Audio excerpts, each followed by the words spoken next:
Ladies and gentlemen, please welcome to the stage Mr. Indrawan Nugroho, become PN, PSI.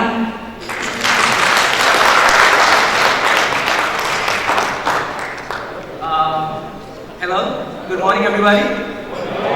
Assalamualaikum warahmatullahi wabarakatuh. Peace be unto you all. My name is Indra. Allow me to spend 90 minutes with you to share something which I found very interesting and hopefully we can all learn from this topic. But before, I'm very delighted to be here again. This is my third time as speaker at Symex and the second time of being a keynote speaker. So thank you for the opportunity given to me to keep coming back here, sharing and learning with everybody here. So round of applause to the committee and everybody here. Thank you very much. My name is Indra. My full name is Indrawan Nugroho, but you can call me Indra. I am one of the founder of Kubik Group. Kubik Group is actually a HR consulting company founded 18 years ago and now has become one of the prominent HR consulting company in Indonesia. Just 2 years ago, I founded another consulting company, but this time we take a different directions. So instead of focusing on HR, I focus more on the innovation side of corporations. The consulting company is called CIAS, stands for Corporate Innovation Asia. We help corporations to design and implement innovation within the organization so they can keep being relevant and finally even thrive in their industry. This is a bit of my credentials. I'm not going to read all of this. I'll put my time to better use than just reading my slides.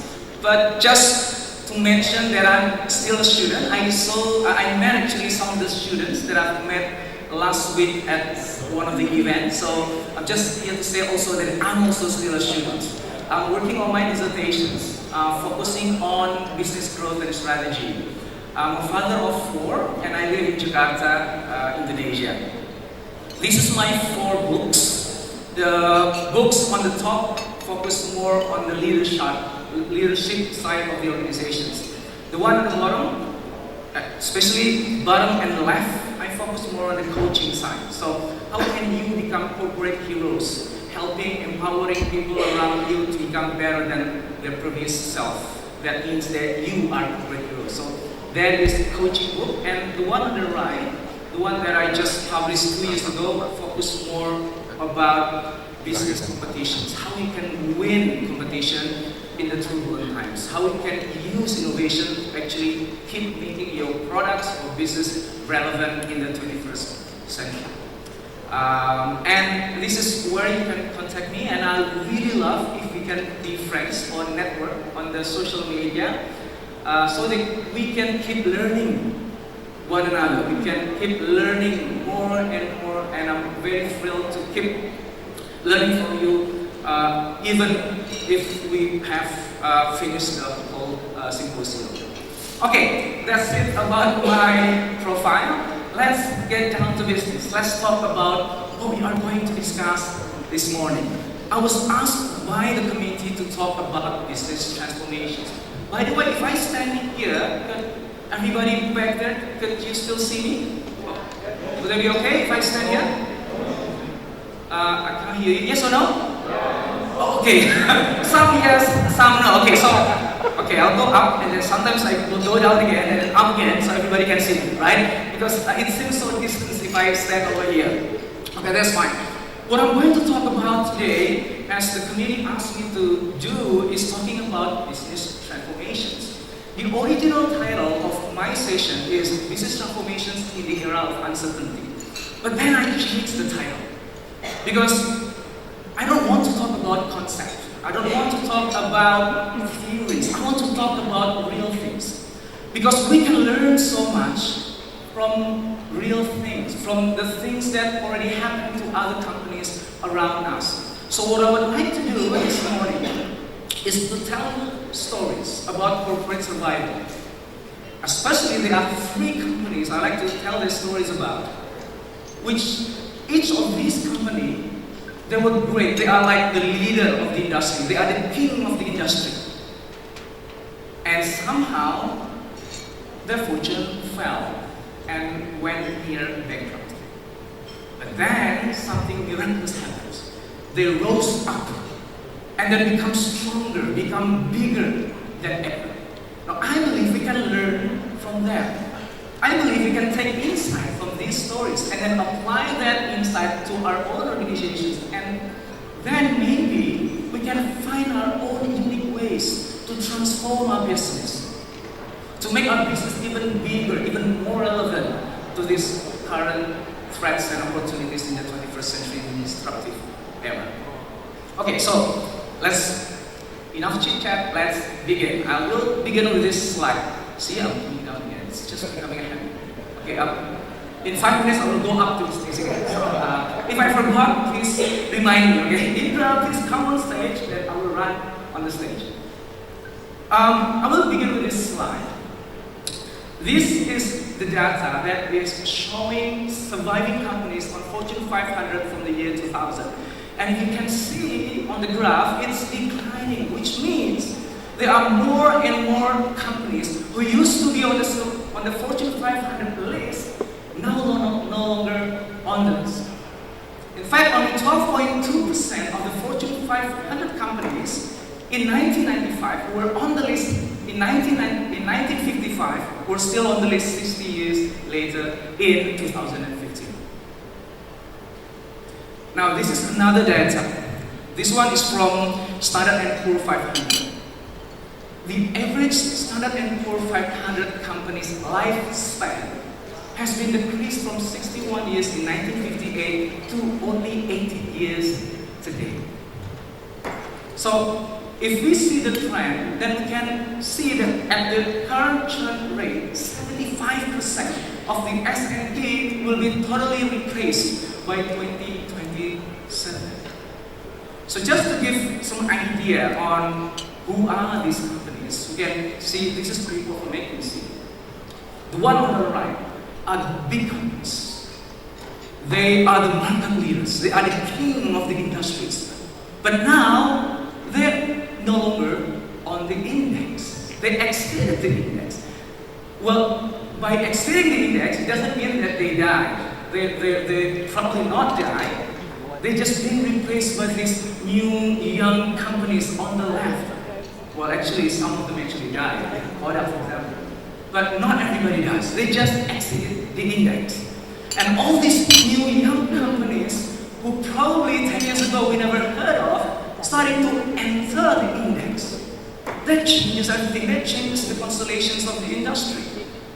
Now, what I would like us to think about this morning is why.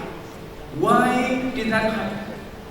Why all these great companies, market leaders in the industry suddenly just off the index, be replaced by the new ones? Their thrones being taken over by the new companies. Why? What happened? Well, the easy answer will be technology. Because some way it's true. Technology has changed so tremendously. Technology changes everything we know. Technology changes the way we work.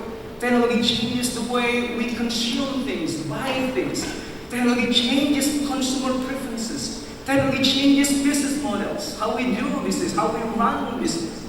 So when a company are too late in adopting new latest technology to the industry, to the competitions.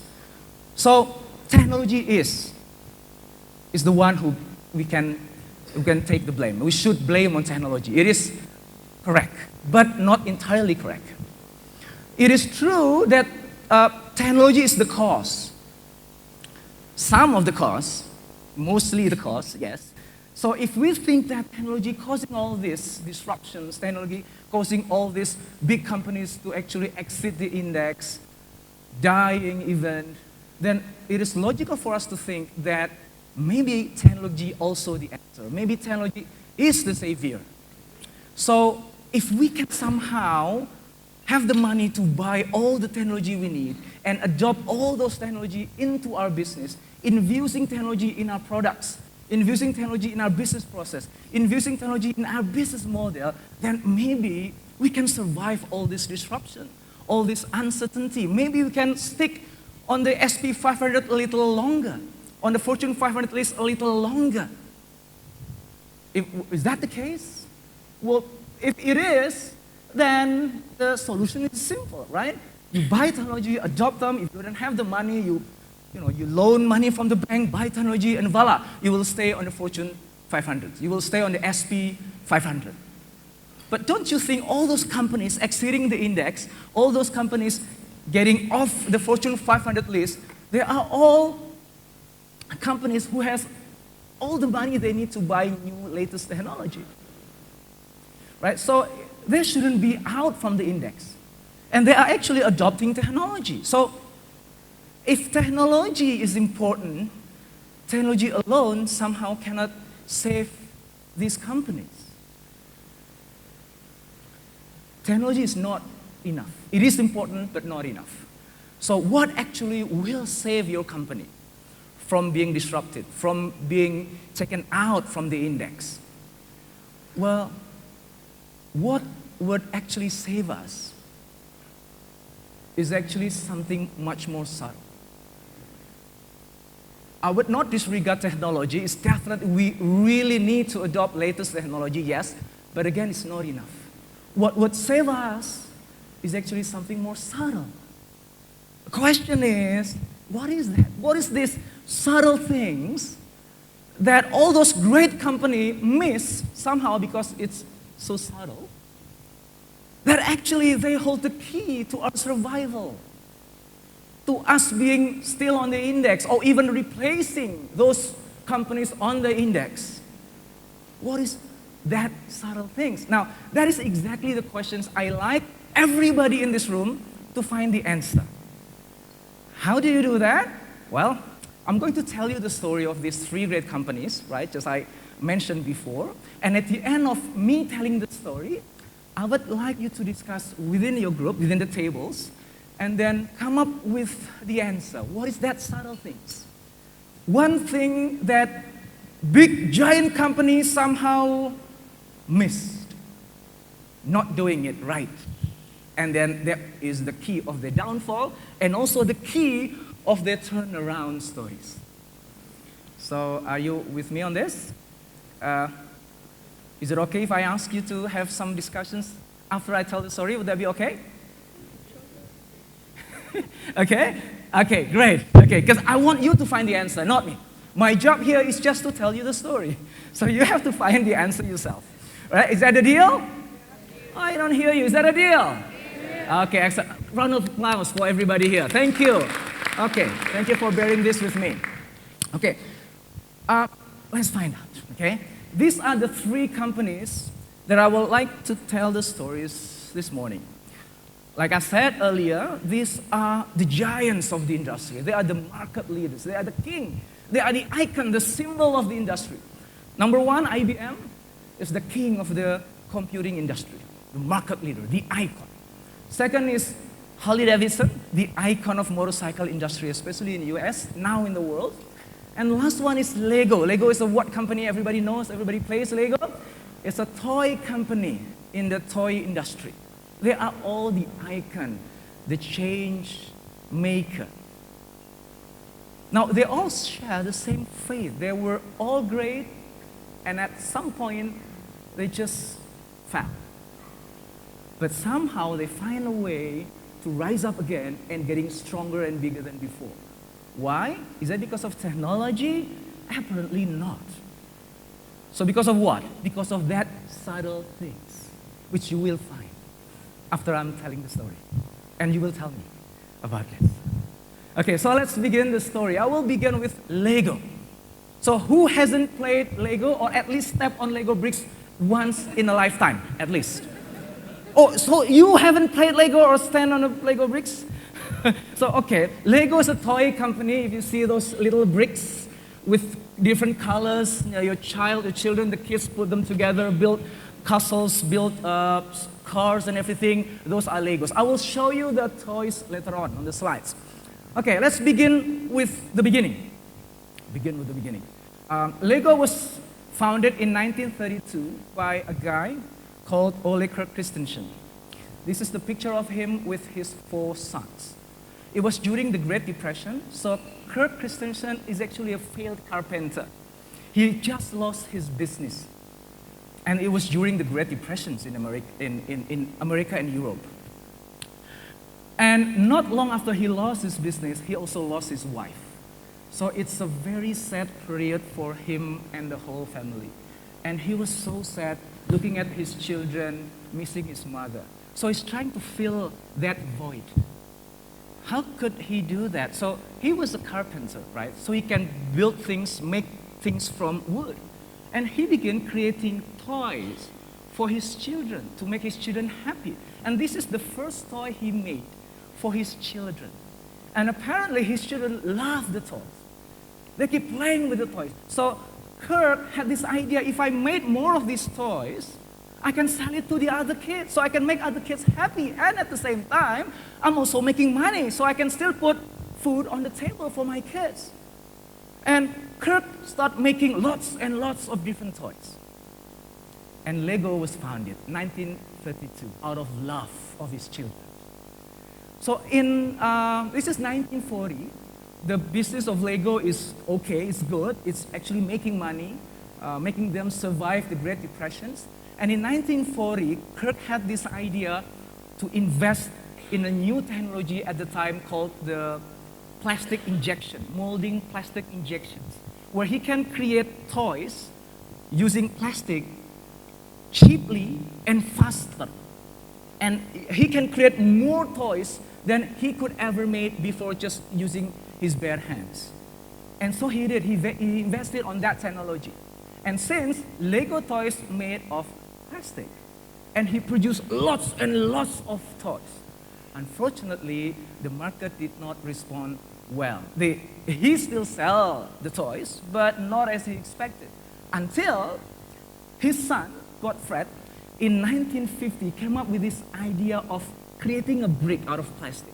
But this is not just a brick. This brick has an interlocking system which you can put bricks together and not fall apart. The idea is simple. Would it be nice to give resources on the hand of children so they can build their own toys out of these simple components? And that's what happened. When Godfred created these first Lego blocks and put it on the hands of kids starting to use imagination to build houses, to build towers, to build bridges and cars. And it's just took off since then. In 1958, they got the patent for this interlocking system, the Lego brick interlocking systems. They call it the Lego system. So what is so special about this Lego system is not only because the brick you can put together without falling off, but what is most interesting is that when you buy a second set of Lego, you're not actually just adding new toy in your collections. You are actually multiplying the fun part, multiplying the playing experience.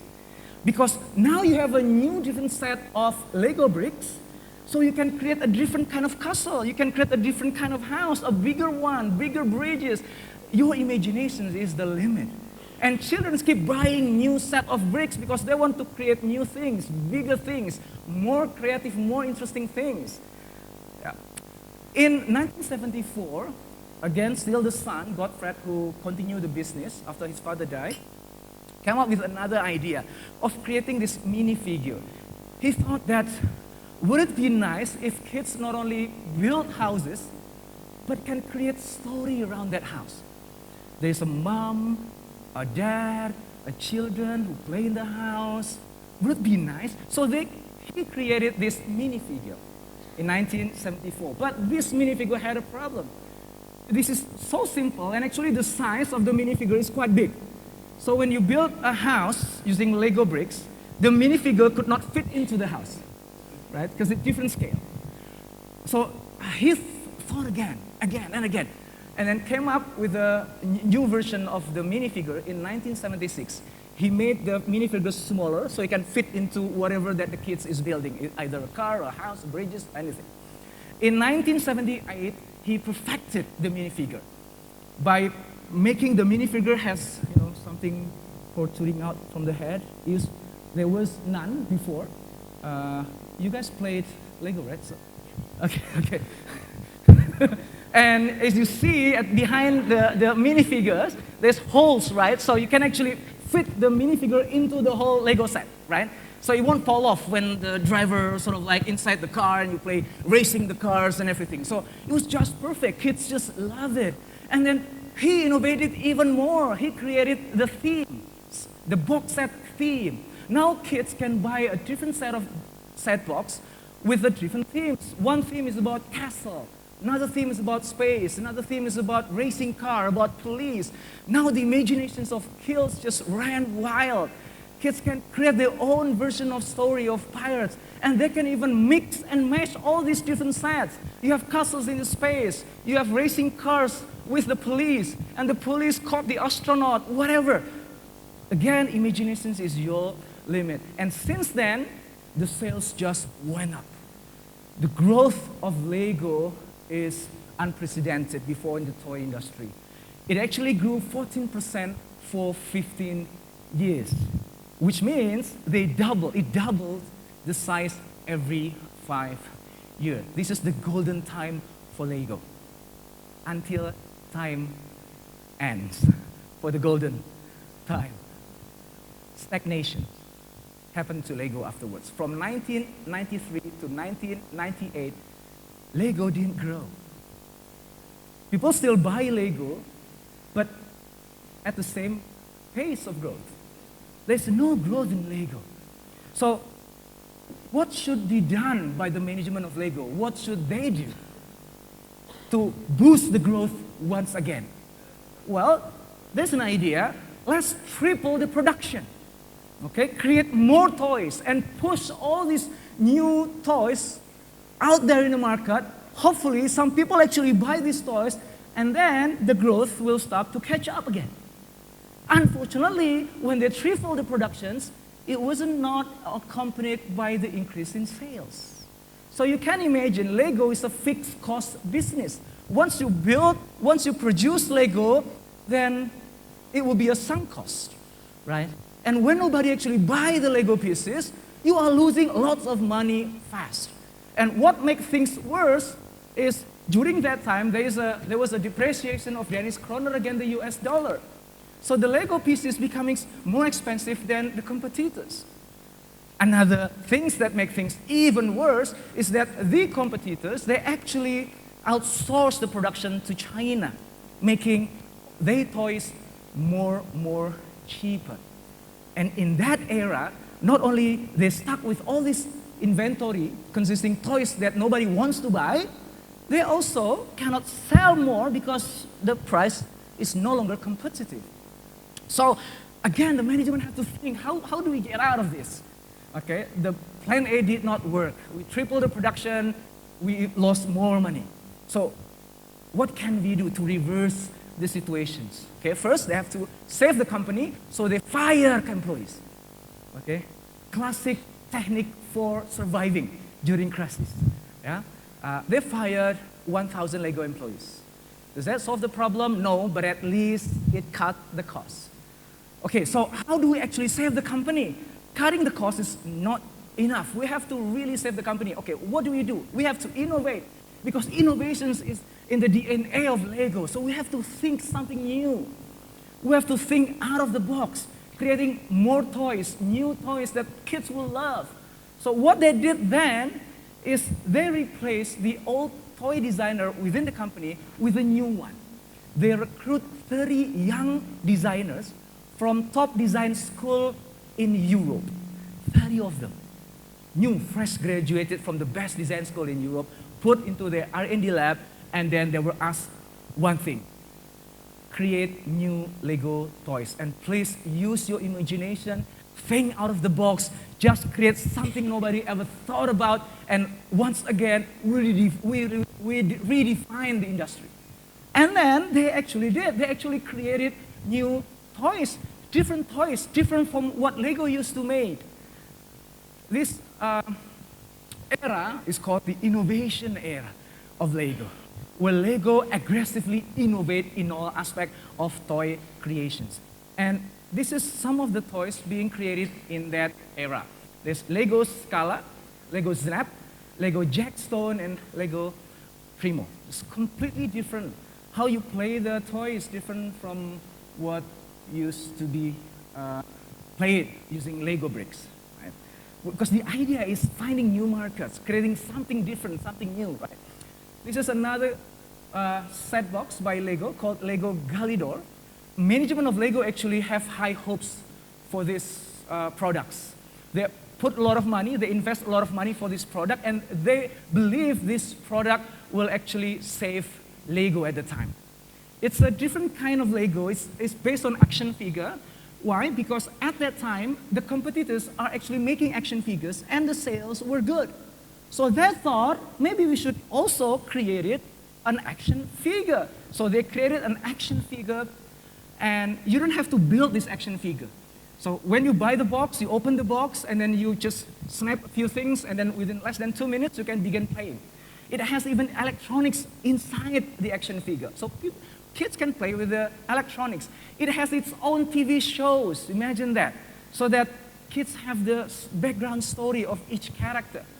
They also work together with McDonald's for the marketing, for the promotions. So this is the product that will be the rebirth of Lego, at least they thought. Because the reality is they all failed, miserably. So Lego Galidor is the worst product Lego ever created. And the first previous 4 products I showed you, they all failed as well. Jackstone failed, Primo failed, Scala failed. Yeah, they all failed. Now, they come to a realization that all these new young designers, these 30 young designers, they didn't have any experience in the toy industry before. They bet on the imaginations of the designers, not their experience. These designers never even talked to a Lego customer even once. These new designers do not know the history of Lego, of what makes Lego great, what makes Lego customers want to buy Lego in the first place. Why parents want to buy Lego as gift for their children. Why the children ask their parents to buy them Lego. They didn't know all this. They just used their imaginations, creating all these new kinds of toys, which finally failed in the market. There is one more innovation. This is the Lego Park. Maybe some of you have come to Lego Park before, right? It was initiated by Lego, put a lot of money in this until they realized that running a theme park is different from running a toy company. Oh, so it is different. I thought it would be the same. And they lost a lot of money, so this park became more of a liability than an asset for the company. So what they did was in 2005, they sold this theme park to an investment group called Blackstone, if I'm not mistaken.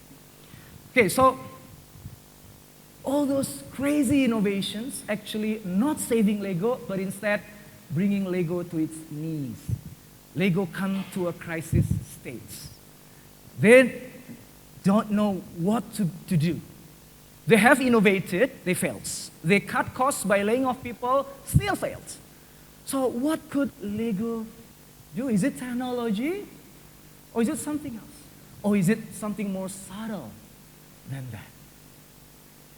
Well, let's find out after I tell you the second story, right? Oh, before that, just to be fair, not all Lego toys failed, right? These 2 toys, they actually very successful in the market. Why? Because they are accompanied by this new blockbuster film. So when the film actually hit the theater and become a blockbuster, everybody watched the show, everybody loved the films, and everybody also will buy the set box. But unfortunately, when the hype of the movie declined, so is the sales of the box. So it doesn't actually save Lego because only the short period of time of this becoming a blockbuster. The only Lego set that has a constant sales, a good constant sales, is this, Bionicles. Some people called Bionicle is the reason why Lego is still afloat. But despite all this, Lego is still in deep crisis. Lego is near bankruptcy. So management of Lego needs to do something else. Something that will save the company once and for all and make it great again. What would that be? Later. Right? Now, second company, IBM. Okay. IBM, okay. I'll save the best for last. Because you have to guess anyway, right? Okay, IBM. Okay, IBM is a slightly older company. It was established in 1911 by Thomas Watson Jr. It was formerly known as CTR, Computing, Tabulating, Recording Company. And this CTR company made all sort of stuff. They made clocks, they made tabulation machine, they made scales. And in 1924, the founder, Thomas Watson, changed the name from CTR to IBM, International Business Machines. And since then, IBM focusing on creating big, huge machines to help companies, corporations, organizations to embrace this new era of technology and then be the best in their industry. This is one of the first inventions of IBM. IBM created the punch card machines and used for US census and record keeping. Right? This is second innovations. This is in 1942. The World War II just started, and IBM worked with the government to help the government in the war effort by using the tabulating machine to use or to keep track on the freight traffic in the country. Now, if you can guess what this is the first calculator. It can add, subtract, multiply, and divide numbers up to 23 digits long. The first calculator is actually, it was 58 feet long and 8 feet high. Right? IBM created this. And IBM keep innovating. This one is about magnetic tapes. So they are the first company who actually use magnetic tapes replacing the old punch card. Another innovation by IBM, the first computer disk storage. 1960, IBM created the first computer that can actually do multitasking. Right? This is 1971. If you ever touched or used floppy disk before, sometimes long ago, right? It was created by IBM. So this huge company actually defined the whole industry. They created the technology that we are now using, right? And this is the pinnacle of IBM technology at the time, which is the IBM PC, personal computers. Working together with Microsoft, Microsoft provide the MS-DOS, the software side, IBM provide the machines. They together sell this IBM PC. And this just changing everything. Before, computer is a toy for big corporations. Now everybody can own computer. Everybody can use computer. Every small business can use computer. And this is where IBM put their hopes of creating more revenue. Why? Because this is happening during that time. 90% of IBM sales or revenue comes from selling big, huge mainframes. And the market share, the market for mainframes is declining fast. If you see the peak is in 1989, about 1990 is the peak, and then it's just declining fast and fast and fast until nobody or very few people actually buy mainframes. And 90% of revenue of IBM comes from selling mainframes. So what could they do to keep afloat, to keep relevant, to keep making money? Okay, IBM PC is the answer. But Apple came, selling a better so-called PC with graphic interfaces, with great ad that captures the imaginations of ordinary people. Also came Compaq, who understand about engineering, about ordinary people. Then came Dell with these cheap computers you can assemble as you want, as you wish. And then came IBM Clone with I think most of you have ever, at least once in a lifetime, buy an IBM clone, right? So it is a computer made by everybody. Everybody can create this computer and make it look like IBM, and then put MS-DOS in it, and voila, you have an IBM clone. Much cheaper than the real IBM PC. What happened then?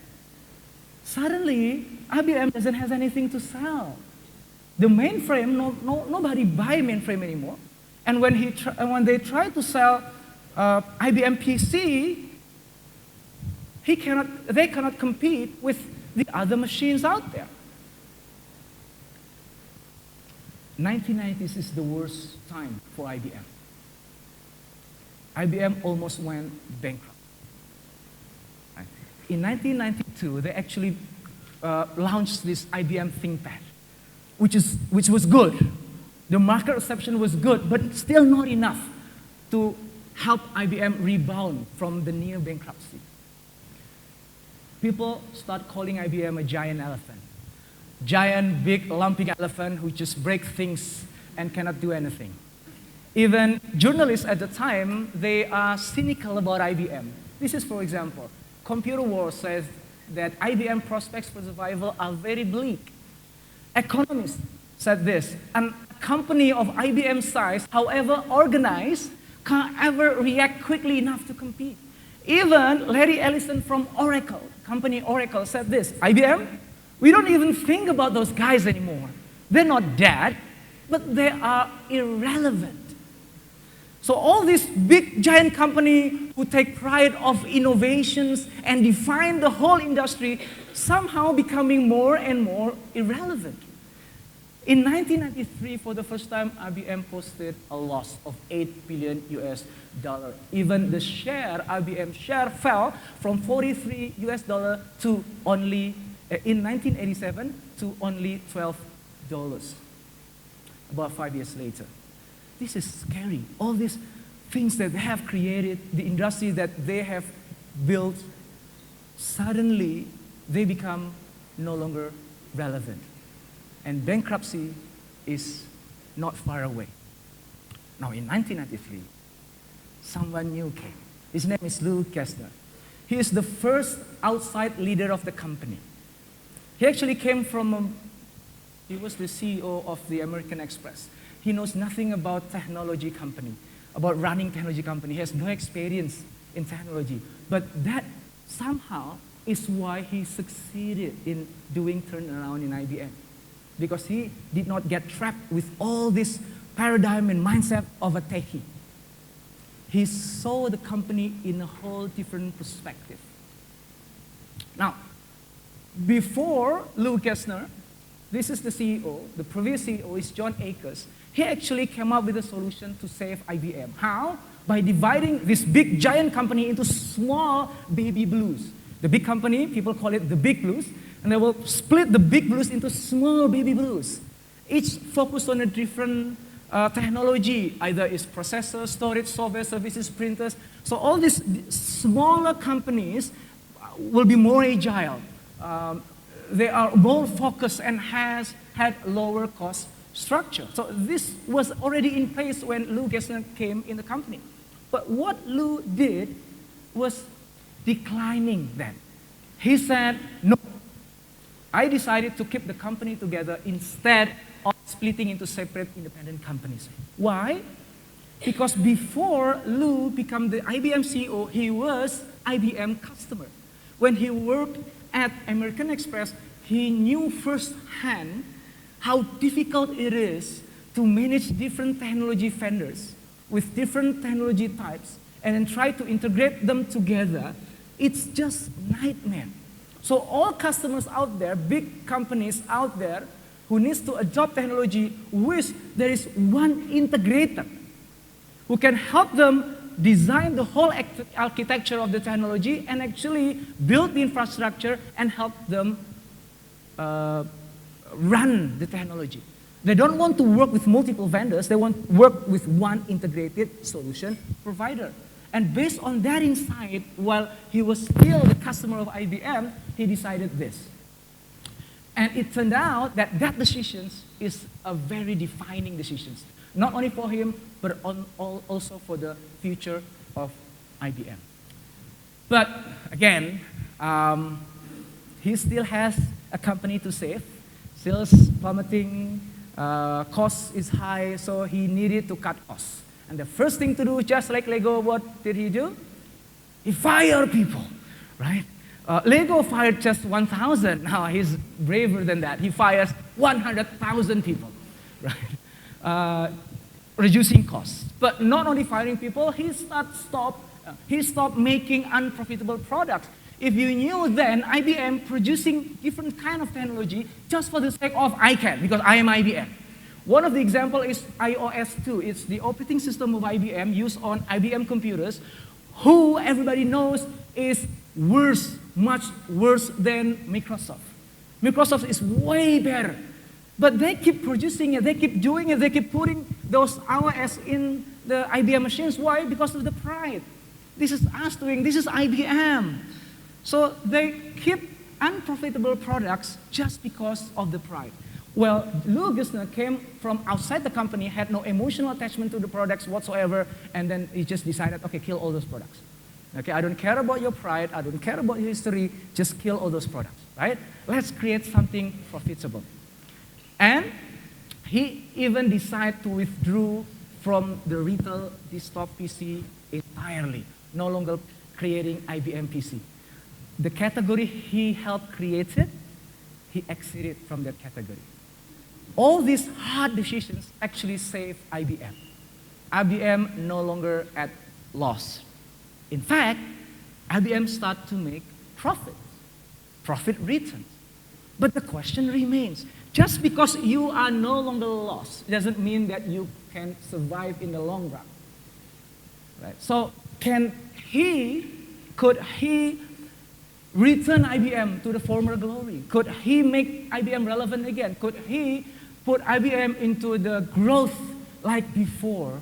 That's still not answered at this time.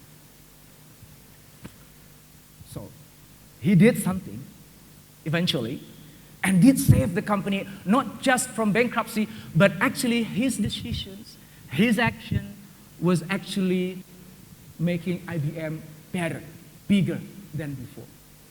What did he do? Is it technology? Far from that. Well, of course, technology will be part of the story because this is IBM. But what actually make the turnaround is not technology. It's something more subtle than that. What is it? Let's find out after we talk about Harley-Davidson, right? Okay, last story, Harley-Davidson. It's a motorcycle company founded in 1903, so older than IBM, by these four gentlemen. This is the first workshop of Harley-Davidson. They produced just one motorcycle on the first year and then sold just one motorcycle in the first year. But things started to go well for Harley-Davidson, and they start creating or building new bikes almost every year, and then the sales was good. So immediately, Harley-Davidson became one of the nation's pride for the motorcycle manufacturing industry. Right? Even during the Great Depressions, they can still survive. And when the World War II started, it brings good fortune for the Harley-Davidsons. Why? Because the American Army, U.S. Army, ordered 88,000 motorcycles to be used during the war. So the war actually profiting Harley-Davidson at the time. So Harley-Davidson become big companies, and they start to export to different countries in the world. And since after the war, not many motorcycle manufacturers still exist, except one called Indian Motorcycle Company, which eventually died as well after the war. So there's only one single motorcycle manufacturing company in the entire US, Harley-Davidson. So he's a single player in the industry. So people had no choice but riding Harley-Davidsons, right? And then they starting to create more better machines, more expensive motorcycles. Even celebrities like Elvis Presley start to take pictures on a Harley-Davidsons. So Harley-Davidsons no longer just become motorcycles, but become a status symbol at this time. And the sales just rose up the growth of Harley-Davidson's just rose up. Yeah, unprecedented. At that time, Japan manufacturing recovered from the war. They start producing motorcycles again. But they produce a different kind of motorcycles. Not like Harvey, big motorcycle for the hawks, right? Big, strong people riding big, strong motorcycles. Honda and Kawasaki and Yamaha at the time created a much more simple motorcycle for everyday people, for the nice people, right? And when Harley-Davidson saw this, they just despised Honda, Kawasaki, and Yamaha. They said, oh, they are not relevant to us, okay? Don't worry about them. They couldn't do anything. This is our market. This is our country. What happened then is Harley-Davidson become complacent. They are no longer innovating. They didn't actually do manufacturing right. They didn't do quality control right. So they just produced motorcycles. And what happened, this is 1980, more than half of the Hawks means motorcycle, Harley-Davidson motorcycles, rolling off the assembly line, failed inspection and required repairs. Can you imagine? Like, let's say you produce 1,000 Hawks motorcycles, let's say in a week, and somehow 500 of those motorcycles being produced actually failed inspections and need repair. So imagine the bad quality of the production system of Harley-Davidsons. While at the same time, in Japan, those who failed inspection, only 5%. So they produce better machines. They have a better production system to create better quality motorcycles. Not long after that, Honda and other Japanese manufacturers started to raise the bar. They started to attack not everyday people, but the real motorcyclists. They actually entered the market where it used to be only Harley-Davidson owned, the big motorcycles. And at the same time, people start complaining about motorcycles of Harley-Davidsons because the low quality, the heat, the vibrations and everything. And Japanese motorcycle way much better in terms of quality. So they had to do something, right? And they got curious, how can Japan do that? The company sales fell 18% to 41,000, and even Harley's share of the US super heavyweight class fell below Honda 33.9% to 29.6%.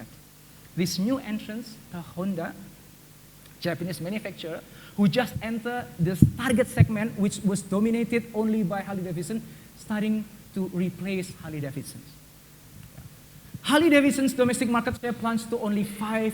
Can you imagine that? And even hawk cultists, the fanatics of Harley-Davidson riders, they were buying Japanese bikes. So Harley-Davidsons, they not only lost the money, they also lost the pride. It is very terrible. It's sick. Indonesian people, it's sick not only here, but also here. Not only on your wallet, but also on your heart. Ya, sakitnya tuh di sini. Ya, it's Indonesian verbs. So what they did, well, they need to make the turnaround, right? They need to save the company. So they went to Japan to learn how did the Japanese do it? How can they produce motorcycle? Lots and lots of motorcycle with a very low deviation, with a very low waste, cheaply, more motorcycle being produced every day. And they found out about the total quality management with just-in-time and etc. And then they just brought that idea to America and then started to adopt the same system. What happened is Harley-Davidson motorcycles was getting better. This is one of the ads. I think this is the either it's funny or it's stupid. The motorcycle that is not uncomfortable. Maybe they had no choice because everybody thinks that Harley-Davidson is very uncomfortable. So this is not uncomfortable. By the end of 1982, this is interesting, costs had dropped to such low levels that the company only needed to sell 35,000 bikes to break even. Before, Harley-Davidsons need to sell 53,000 to break even 2 years ago. Now only half, they sell the motorcycles, it's already break even. So it's good. So the company is healthy in terms of financial. The cost has been reduced very significantly. However, Harley-Davidson sold a disappointing only 27,000 bikes in 1982. So why? People start to losing faith in Harley-Davidsons. They don't believe that Harley-Davidsons is cool anymore. Harley-Davidson have a quality motorcycles. People just don't buy Harley-Davidsons at the time. They buy Japanese motorcycles. So, if you were the management of Harley-Davidsons in that situation, what would you do? Learning from the past stories, IBM and IBM, what do you think is the first thing that the management did? Sorry, what was that? Sorry? Fire people, exactly. They fire thousands and thousands of people. It's just like recipe for surviving in the corporate world. But did that actually save the company? No. Did they put new technology into the motorcycles? No. So what actually did save the company? It is something that more subtle than that. What is that? Let's find out later on. Okay? Let's go back to Lego. Okay, I will stop messing around with you about that. Now we're beginning to see how they actually did it, right? All those stories about the golden era, and then they start falling down, come to an end. Now it's about the story of rising up. Yeah, you ready? Let's go back to Lego. So remember, Lego was in a crisis, right? They produced toys nobody actually buy. And the Danish kroner fell against US dollars. People buying competitors' product because it's cheaper, manufactured in China. So they have to come up with a completely original idea. What did they do? What Lego did then, which actually saved the company, not only saved the company, not only companies survived, but thrived because of this, is they went back to the root of Lego. Management started to reflect. What was it that made Lego great in the beginning? Why people buy Lego products? How do they play with Lego products? Why parents buy for their children? Why the children ask the parents to buy Lego? So what they did is they went to the customer, talked to the customer, and observed how the customer actually play with Lego products. And they found out that why people play with Lego is the fun of building things. The ability to create hospitals, trains, spaceships, whatever with their friends and parents. So when a little kids got this Lego and then starting to build things, and then voila, it becomes a dinosaur, for example, and he starts showing that dinosaur to his friend, and then his friend said, "Wow, that's great. You are so smart." And then they felt good. It's like their creations are being appreciated by their friends. And when they show it to their parents also appreciate it. "Wow, you are so smart. You can create this. You are so creative." And then they start to disassemble the Lego parts and then create new things so they can show it again to their friends, to their parents, so they get appreciated again.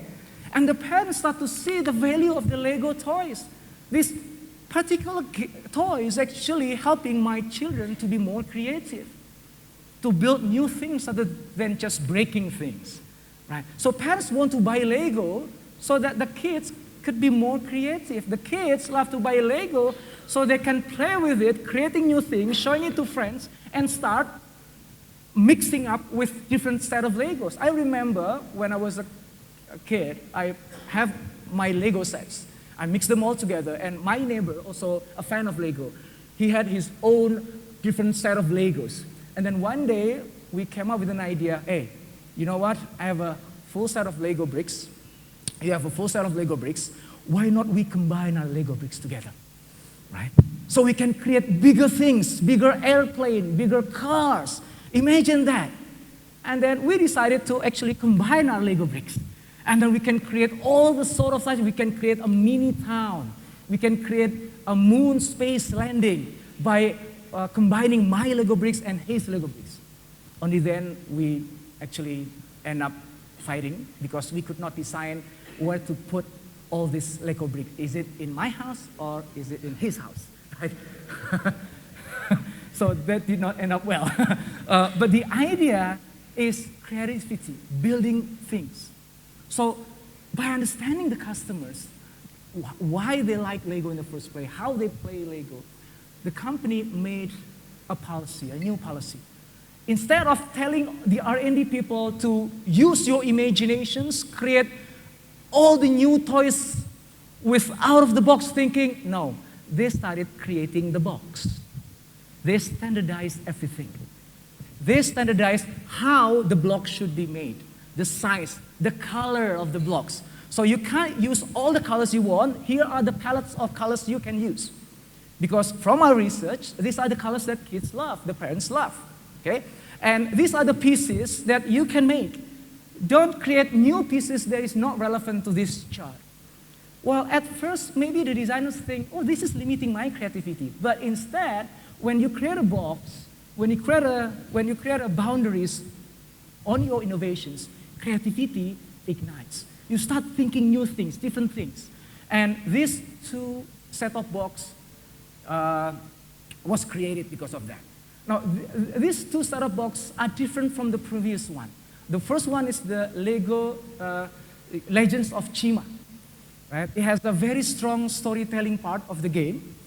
And it's very unique. It's different from castles and space, etc. It's very different. But it follows the guidelines of Lego.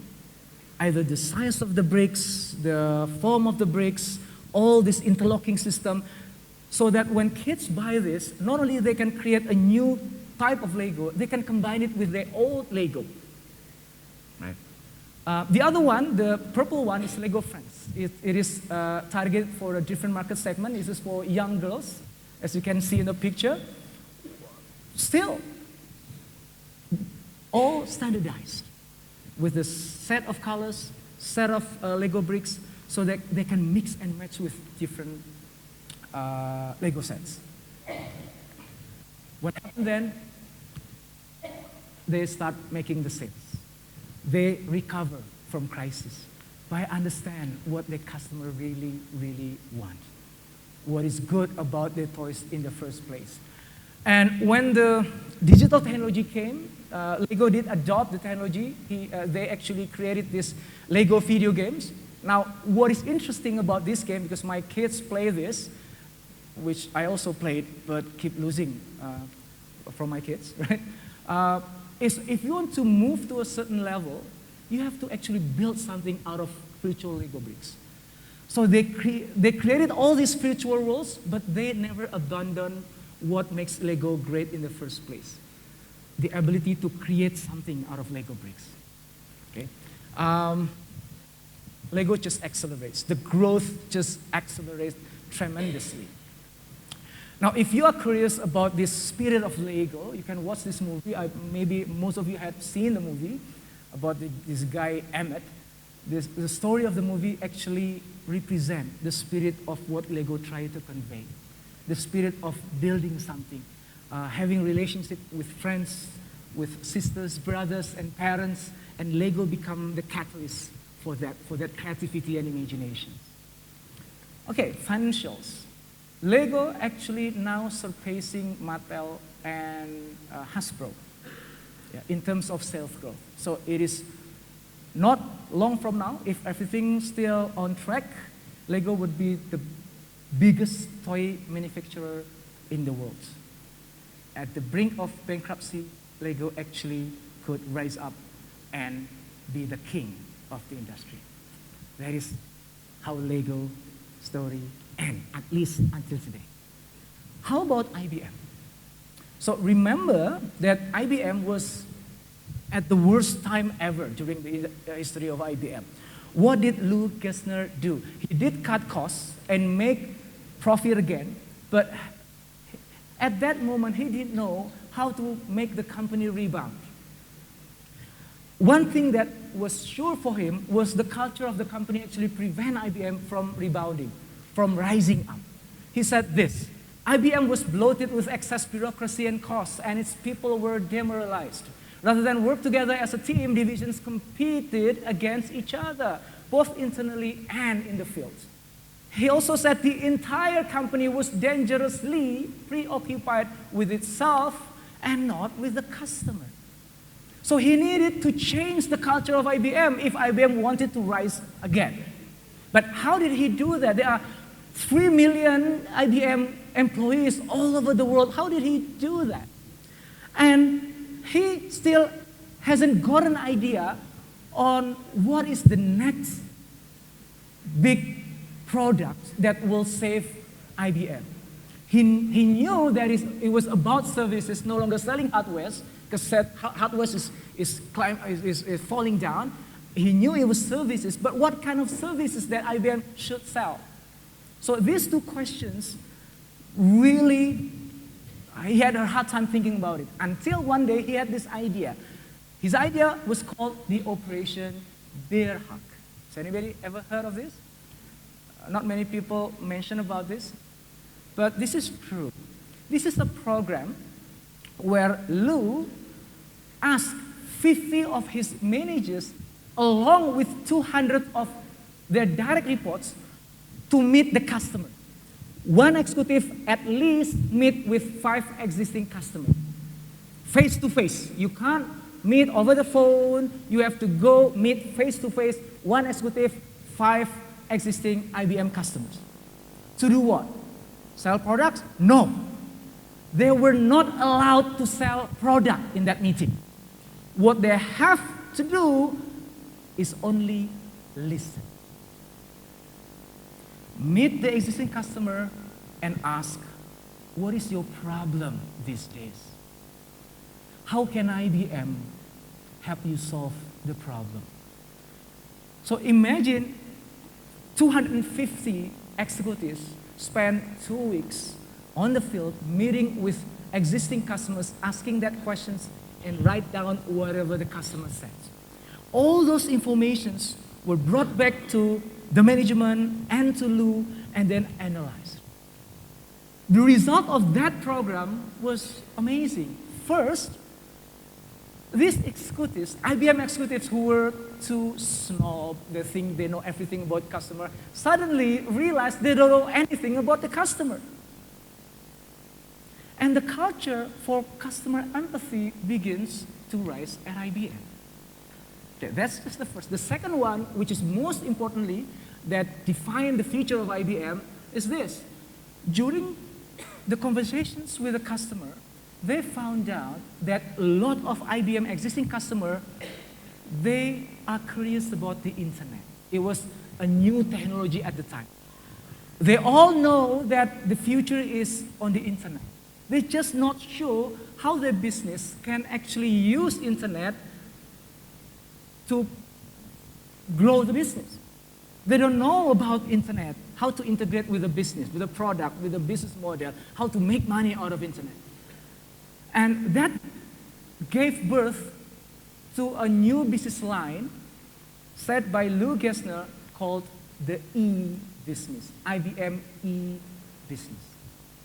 IBM E-business is simply the way IBM can help IBM's customer to transform key business processes by using internet technology. IBM helped customers, which is big corporations, to do marketing using internet. This is one of the examples of the ad. How to find customers in unexpected places on the internet, for example. So the Eskimos can sell products to US soil using internet. So this is the era where e-commerce has not exist. Okay, this is the early stage of internet. And IBM also helped corporations to actually build the infrastructure needed to make sure that the internet business will be run smoothly. So this is actually what defined IBM today, and not only saving IBM today, but making IBM grow bigger and stronger than ever. If you see this chart, See, this is showing the percentage of each business line contributes to the total revenue of the company. The blue line here represents the hardware. So as you can see, the percentage of revenue contributed by hardware sales is declining very rapidly, replaced by the yellow line, which is the services business, which the percentage of revenue contributed by services business actually went exponential and redefined IBM today. If it were not because of the program, the Operation Bear Hug program, maybe we don't see IBM as we see IBM today. So that's how IBM not only survive the crisis, but thrive in the crisis and become stronger as we see IBM today. So what is that very subtle things? You probably have guessed, right? Harley Davidson. Okay, very short.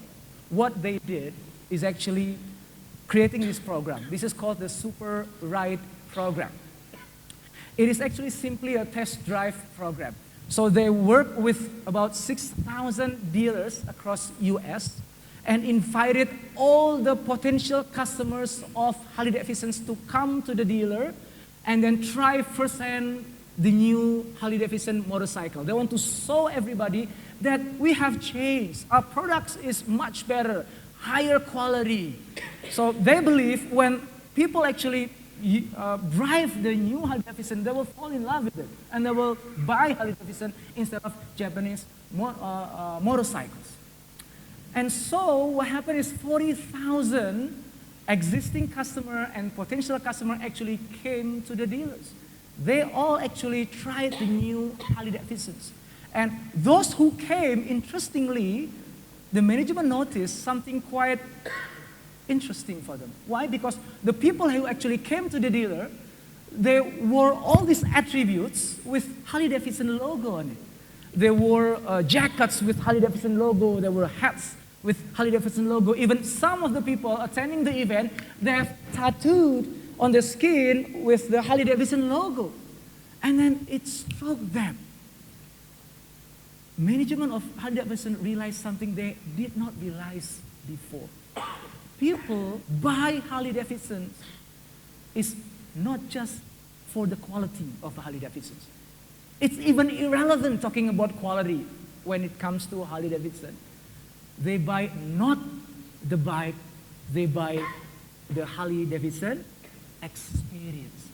They want to be part of this particular group of people who love riding, who loves talking about the motorcycles, who love to ride freely into the horizons. They want to be part of this family who support one another, who tours from one place to another. And from that revelation came an idea of creating what they called HAWK. HAWK is Harley Davidson Owners Group.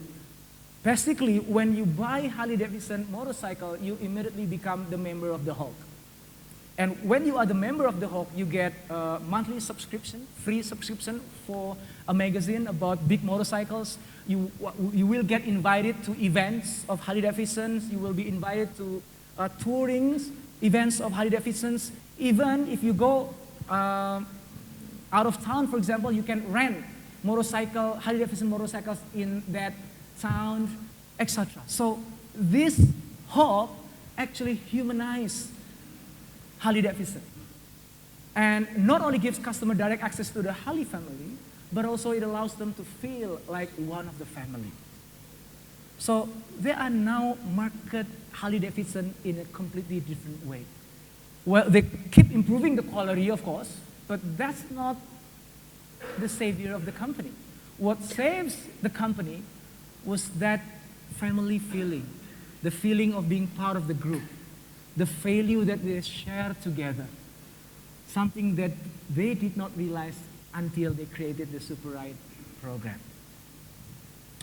Harley Davidson in 1989 had regained its preeminence, cornering 59% of the market for the heavyweight motorcycle, easily outracing second place Honda. So Honda used to be the king, now Honda became the second place, which only have had 15% of the market share. That's what happened with Harley Davidson. Now, as I mentioned earlier, lessons learned. So I've told you the story of three great legendary companies from almost nearly bankrupt and to rise again, become stronger and bigger than ever. There must be some lessons in that story. So I will give you, say, 3 minutes just to talk with your friends in your group, in your tables, on your tables, and come up with at least 3 lessons learned from these stories, which you can apply to your company. Okay, please, just 3 minutes, because I already have 9 minutes left.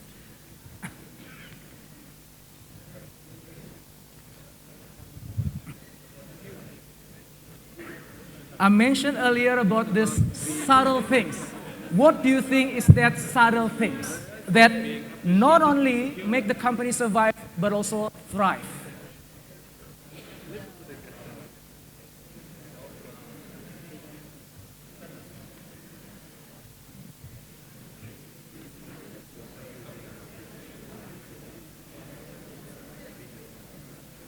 Two more minutes.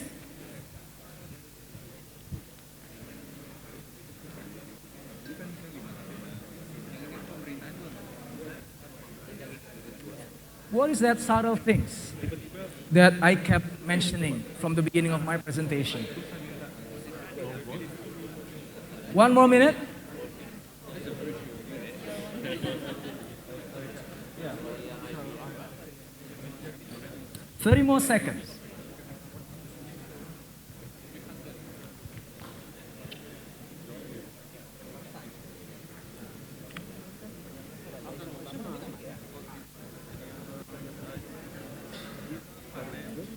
More seconds.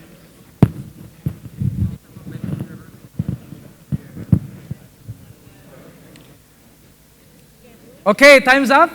I'd like to hear maybe from 2 or 3 tables who like to share their lessons learned this afternoon. Who would volunteer to do that? Yes, here. Can we have a microphone, please? Thank you very much. So what is the lessons learned, sir? Thanks. Well, I think what was coming up from this, we condensed as no... Can we listen to our friends here okay. for a while? Yes, Thanks. thank you. Yeah, I think what comes up from what you've been telling us is know your customer is the number one. Yes, okay. Identify what the customer needs, which can be different, of course, from what the customer wants or think they want, Yes. what the customer needs. And the third thing is that identification thing of making the customer identify with your company. In the Harley Davidson thing, you talk about feeling part of the family, but it's making the customer comfortable, identifying with your company. Wow, excellent. Thank you. Please, round of applause. Okay, 1 more or 2 more. Maybe you have different conclusions in your group. Yes, here, please. Thank you. I think based on the very interesting speech from you, we've concluded that actually the 3 similarities from the case studies are that they have to listen to the voice of the customers, and they need to really engage the customer. By first, the first case, listen to them, really listening, and provide the service. Yes. And let the customer experience and the part of the product they provide. Wow, okay, thank you very much. Hey, round of applause. 1 more maybe? Anybody? Yes? Oh, could we have somebody over here? Because you raised your hand first, please. Thank you. I believe it goes back to value. Back to value. It goes back to what Michael mentioned just now in the morning. Yes. It actually what gives value to the people. Okay. So it doesn't matter. Sometimes it might give value for the customer. Sometimes it makes value to the employee. Yeah. So you have to have both. Okay. Wow, excellent. Please, again, round of applause. You learn a lot from the stories I told you about, that it's always about the customer. Knowing your customer, identifying your customer, identify what their values are, what their needs, what they want, and actually act upon that will actually save the company. So in short, I have actually the same conclusions with what you just said. Business remember that business begin with customer and end with customer. Because you have customer, you have business. Without customer, you have no business whatsoever. And when you start abandoning customer, you start not being able to serve the needs of the customer, then the customer will leave you. Leaving you with no customer means that you will run out of business. So it's about the customer. Well, it might sound catchy or everybody talk about this, but this is true. So during an era of turbulence, the true north is the customer. It's not the technology. So when you are planning to transform your business into the future, what you do is rather than peeking into the future, you should go back instead. Go back to the roots. What makes your company great in the first place? What is the value you are providing to your customers? What do they want? Remember, technology helps the market to shift. Technology changes customer preferences. What used to be great then might not be great today. So you have to re-engage the customers, learn from the customers, and then from whatever insight you get, act upon it. In a time where every company has access to the same technology, which is today, the only card left to play is actually winning your customers' heart. You can't win over technology because tomorrow your competitor will have that technology. But when you win your customers' heart, you would have a chance. Like I said, in the era of uncertainty, because that is the theme of Symex this year. In the era of uncertainty, your true north is your customer. Not technology, not any other strategy that your consultants might tell you about, right? Before we go to Q&A, I'll just leave you with this thing. You probably have heard or read, somebody said that when somebody is about to die, then the images of the loved one flashes before their eyes. Have you heard about that? Yes? Okay. It's in every cultures of the world. Well, I hope that when a company is about to die, I hope they actually see the images of their loved ones. That could be the employees and their families.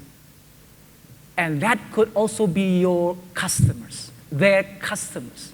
Not only see their faces, but understand their needs, their problems, their desires, their concerns, their hopes.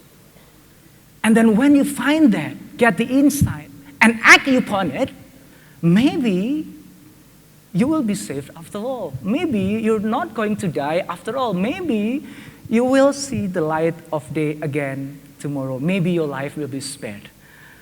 I just hope that will be the case. So thank you very much. Thank you very much, Mr. Indrawan Nugroho. And now we will open question sessions for around 10 minutes. So is there anyone who wants to ask questions? Thank you. So you were pretty much presenting a case on the basis of large corporation. Yes. And normally, yes, with the large corporation, you have revenue, and with the brand as well, you can actually bring in additional cornerstone investor to actually, as long as you have a strategy or innovative approach as you address. Yes. But the biggest issue now that's been seen nowadays is actually sitting on the corporate, sitting on the middle level. Yes. The reason why I say that is because, as you understood, that middle level corporation is actually being squeezed from both directions. Yes. Where the small corporation, small company, they are still a boutique company. They are very dedicated into the client and certain services or product. On the large one, because they populating the market. So with this kind of uncertainty, normally, yes, the medium-sized company, they always come up with strategy to come up with to go through the uncertainty, but their options end up sort of going up or going down. And on most cases, because of the shareholders, they've been pushed to going up. And the challenge for them is actually more towards on the capital. And if they couldn't get any cornerstone investor to help to grow the businesses. The only option they have is merger acquisition. And that's what happening over the past 5 years. So I'm just wondering, what's your opinion in terms of this kind of merger acquisition? Is it something that you see is very sort of acceptable to actually prolong the life of the businesses, or is it actually something you see very negative? Thank you. Okay, first of all, merger and acquisitions is always an option for survival. But I would put that option as the last option because it might cause more problem than solving it. Different cultures, different way of working, different technology, etc., and etc. So rather than going to M&A, I would rather go, like lessons learned we just had, is go back to the customer. See, one of the mistakes corporations, big or small or medium, when they are facing with disruptions, competitions, uncertainty, is they look at the competitors. This is the basic mistake. They look at what other companies is doing. Oh, they are doing this, they are buying this, they are creating new products. And then you start finding ways to fit into that picture. So the true north, you put competitors as your true north, which is completely wrong. Because business is always about customer. Steve Blank, the father of Lean Startup, said that the objective of a business is building customer. Okay, some people would say making profits, but where the money came from, the customer. So if you don't have customer, you would not have profit. So business should focus on the customer. So during those uncertainty times, yes, M&A is an option. But my opinion, I would put that as the last option. I would go back to my customer and truly find out what their unserved needs, which hasn't been served well by competitors, unserved needs, and whereas I have the competitive advantage of providing that, providing the solutions, and only me could solve their problem. This is the same case with IBM. So Lou Gerstner was faced to make the decisions of splitting the company, but he said no, right? Because he knew as customer that customer need an aggregator of technology, an integrator of technology. And IBM is the only company that could do that. Now, that is the strength of IBM. So rather than splitting the company, making small little companies, IBM become an integrator of technology. So I don't know whether this answer your questions, but my opinion, again, I will put M&A as the last part. I was involved in some of the big companies M&As in Indonesia, and the two companies that was merged together took about 10 to 15 years to actually talk well to one another. Just talk well one another. I was involved in that project for like, I think 4 or 5 years. And it's still not as expected even today, about 15 years later. So I will put that as my last resort. If you can elaborate on other questions, maybe I could answer more precise. Is there any other questions? Sir, yes, yeah, I see that you are still.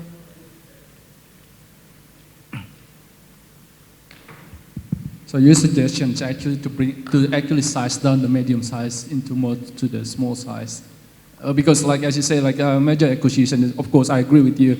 I experienced probably some of them as well. It's always challenging to actually arrange merger acquisition, and the most easiest way is you actually acquire the company and keep the company as it is, but under the big banner of the major company. But on the case of, as I said, the medium size, always the option is. Normally you've been asked to be pushed up, to be larger, but capital is always your selling. So you end up sort of choosing the option where you become more boutique company and end up sort of slowing down into more half in between small and medium company. Is that correct? Yeah, again, I will always come back to the answer about customers, right? So deciding whether you will go up or down, making small companies or even get bigger, more capital. All those decisions should be made only after you truly understand the customer. So if you put customer out of the equations when you analyze things, that's where the mistakes are. So maybe the customer will be served better if you become smaller companies. And if that's the case, please do become smaller companies. Split the companies into small companies. Please do, if that serves your customer well. But if the way serving customer is by you becoming a bigger company with more capital, do that. So it would be wrong for us to do corporate planning by sitting in a hotel room like this with all these executives and consultants maybe, and then just based on our assumption, we decide where we should take our company. The only way to find the right strategy is by actually go back to the roots, talking to the group of people that actually made your business, which is your customer. And then you start devising plans, strategy, whatsoever, based on that validated information, not assumptions. Hopefully that answers your question. Thanks very much. Anyone else? Because I have to give free vouchers for the best 3 people asking the questions. So does that mean I have to give all those 3 vouchers to?